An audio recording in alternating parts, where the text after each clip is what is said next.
close by, y equal to 2x, x equal to 0, and y equal to 4 about the y-axis. Now the most important part of a problem like this is draw the graphs and identify the area that is specified here. Alright, y equal to 2x. Draw the graphs of y equal to 2x. Can you visualize how the graph look like y equal to 2x? X equal to 0. X equal to 0 is the y-axis. And then y equal to 4. Y equal to 4. Let's draw those graphs. Alright, y equal to 2x is this.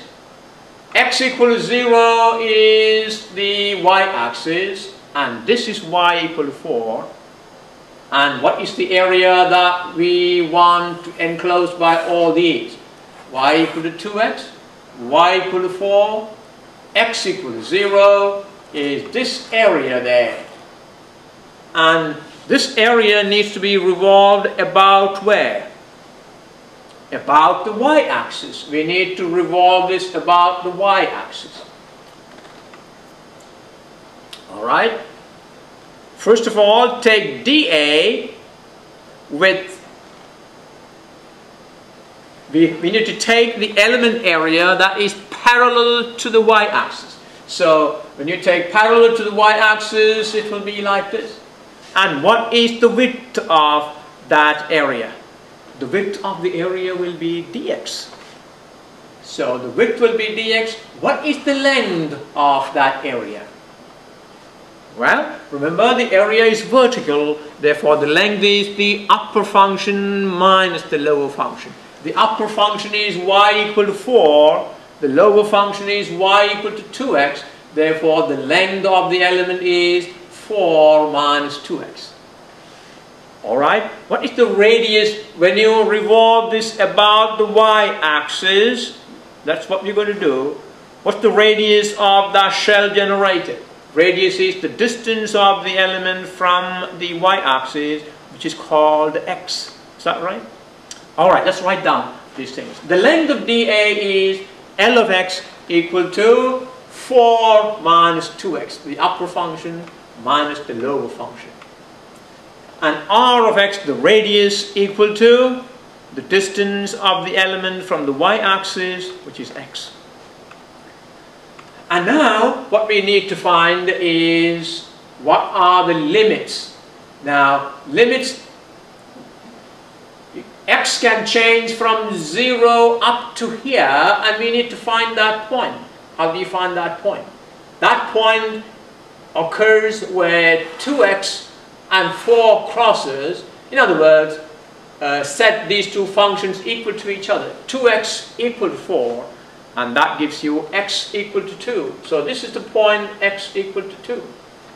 That means the element area can change its position from x equal to 0 to x equal to 2. And now we are ready to write down the expression for the volume. The volume of revolution is 2 pi square integral a to b r of x, L of x dx. We have all those values there. That will be 2 pi integral 0 to 2, r of x is x, and L of x is 4 minus 2x dx. Multiply them out. That will be 2 pi times integral 0 to 2, 4x minus 2x squared dx. And let's integrate that. What will be integral 4x dx? It will be 4 times x squared over 2 minus integrating 2x squared dx will give you 2 times x cubed over 3.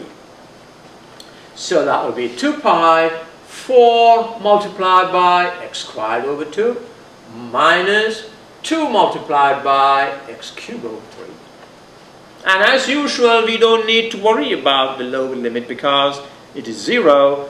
Both these x's becoming 0 will not give you any yield. So put the upper limit, set x equal to 2. That will give me 4 times 2 squared over 2 minus 2 times 2 cubed over 3. Again, those limits don't appear here. I forgot to cancel them. So that must go. So take care about that. When you're watching, you have this PowerPoint with you, isn't it? So cut that off because we have used them already. And now simplify this. This will be 16 over 2, that will be 8. That will be 16 over 3, is that right? And that will be 16 pi over 3. And check if that is correct. You can check that on your own and make sure that that is correct. Alright. How about another one? Find the volume generated by revolving the area enclosed by y equal to x squared and y equal to 4x minus x squared about the line x equal to 2. Alright, what I would like you to do is pause the video, go and draw these diagrams and identify the area enclosed by these two graphs, y equal to x squared and y equal to 4x minus x squared, and then come back and watch. Alright? So I'm going to do that here. Draw the graphs of y equal to x squared. You know how that's going to look like. And y equal to 4x minus x squared. And x equal to 2. X equal to 2 is a vertical line through x equal to 2. Alright, let's draw those graphs. That's y equal to x squared. And look at the graph of y equal to 4x minus x squared. And where is, that's the area that we are looking for. The area enclosed by y equal to x squared, y equal to x squared, and y equal to 4x minus x squared. And we need to revolve it about the line x equal to 2. Now, first of all, let's find the points of intersection because we need the limits. Well, one point of intersection is 0, you can see here, but what is that point? How do you find the point of intersection? Where y equal to x squared meets y equal to 4x minus x squared. So set these two equal to each other and solve for x. 4x minus x squared equal to x squared. Can you solve for them? Well, take this x squared to the left side. You get 4x minus x squared equal to 0. And combine this and factor a 2x out. That is 2x times 2 minus x equal to 0. That will give you x equal to 0 and x equal to 2. So this is x equal to 0 and that is x equal to 2. And of course this is the axis of revolution, x equal to 2. We need to revolve this area about that line. Okay, now tell me, what do we do here? What is the first thing to do? Well, we got to take an element area dA of width dx. How do you know if the width is going to be dx or dy? You see, if the element area is vertical, its width will be dx. If the element area is horizontal, its width will be dy. In this case, we want the element area parallel to the axis of revolution. The axis of revolution is x equal to 2. And therefore, the element area is parallel to that axis, which is vertical. There you got it. So, we got the element area dA of width dx. Now tell me, what is the length of dA? Well, the length of dA is the upper function minus the lower function. What is the upper function? Y equal to 4x minus x squared. The lower function is y equal to x squared. So the length L of x is the upper function 4x minus x squared minus the lower function is x squared. And that will be 4x minus 2x squared is the length of the... Okay, I want you to now look at this and tell me what is the distance of this element area from the axis of revolution. Remember, we need to find the radius of revolution. When you take this element area and revolve it, the radius is the distance of the element from the axis of revolution. What is this distance? Can you figure that out?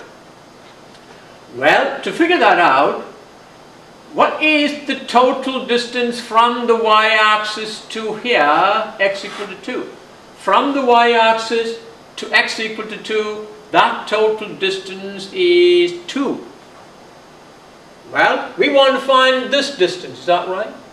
That means if you have the total distance and subtract this distance, what is that distance called? The distance of the element from the y-axis. Any distance measured from the y-axis is called x. So this is x and this is 2. Therefore, the distance of the element area from the axis of revolution is 2 minus x. Alright, so the distance of dA from x equal to 2 is, this is your x, and that is 2. Therefore, the distance of the element area, this is 2 minus x. That's right. So this is your radius of revolution. The r of x equal to 2 minus x. We have L of x is 4x minus 2x squared. R of x equal to 2 minus x squared. And we have everything that we need. We set up the integration. The limits of integration is from x equal to 0 to x equal to 2. Let's set it up. The volume of revolution V is, can you remind me the equation? 2 pi integral a to b r of x, L of x dx. It's a very simple thing. So V equal to 2 pi integral 0 to 2 r of x, L of x dx. R of x is 2 minus x, L of x is 4x minus 2x squared. Alright, there we have. That means you need to now multiply, distribute and simplify, and that's your job. Alright, so that will be integral 0 to 2, I'm repeating that step, and when you multiply it, you get 8x minus 8x squared plus 2x cubed. I want you to do this on your own. Multiply this, 2 times 4x is 2x, 2 times negative 2x squared is 4x squared, minus 8x plus 2x cubed, and then simplify. Alright, we are now ready to integrate. Let's integrate each of those. What is integral 8x dx? That will be 8 times x squared over 2 minus 8 times x cubed over 3 plus 2 times x to the power of 4 over 4. That should be very simple there. So 2 pi multiplied by 8 times x squared over 2 minus 8 times x cubed over 3 plus 2 times x to the power of 4 over 4. We can now apply the upper limit. There is no need to apply the lower limit because it will be 0. And replace your x by 2. That will be 8 times 2 squared over 2 minus 8 times 2 cubed over 3 plus 2 times 2 to the power of 4 over 4. Again, you don't need these limits. They have been used. Alright? Alright? Okay, I pinch my ears for that. Alright, simplify this. I don't think you need my help for that. And that will be, that is 16. This is 64 over 3. And that is 8. And simplify that, will give you 16 pi over 3. And these are actually beautiful ways of using calculus to obtain the volume generated. And I'm sure you are enjoying doing it. Once you understand it, you enjoy it. If you don't understand it, you struggle with it. So let me know if you need further assistance.